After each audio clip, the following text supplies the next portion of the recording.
The numbers, exclusive to Global News, indicate 53% of voters say they are absolutely sure of who they will vote for come September 20th, with Conservative and Bloc supporters being the most sure. Liberal, Green and PPC supporters are less certain, and NDP supporters are the least confident in their choice. But even though some are willing to get out and support their party, others couldn't care less. 46% of those asked say no party is really winning them over. That's up 11 points since the beginning of the campaign. The problem with the NDP right now is actually getting their voters to vote. So almost everybody on the progressive side of the agenda, the Greens, the NDP and Liberals, are all targeting the same people. And they've got contradictory and different messages about who progressive voters should vote for. So there's a big fight happening for those folks and some confusion as to what the best option would be. Yes, they're more inspired this time by Jagmeet Singh and the NDP, but they fear the potential of a Conservative Party getting elected. So Justin Trudeau's message of, you may not like me very much, but you got to vote for me, or these other guys are going to get in, has caused that certain amount of confusion. So how that's going to affect the vote and whether or not it's going to motivate people to vote are two open questions at the moment.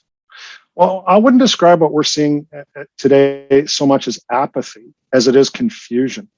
It's not like anybody has really risen out of all the party leaders and parties as being the inspirational choice for most Canadians. I mean, the last time we saw that was in 2015.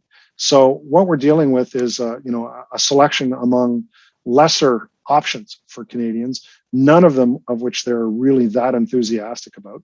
Probably the most enthusiastic right now is the NDP under Jagmeet Singh. But people looking at this election campaign and just saying, I don't know what to do. So it's actually more confusion than apathy.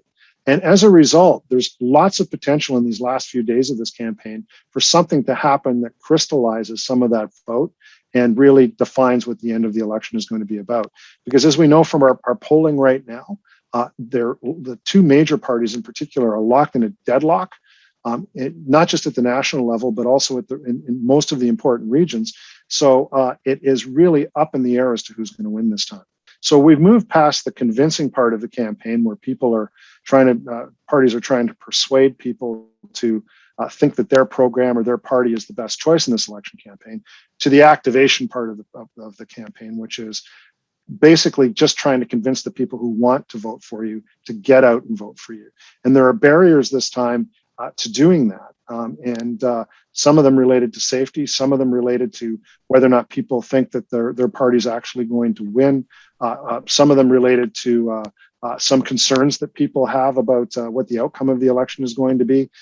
All of these things are potential barriers to people participating.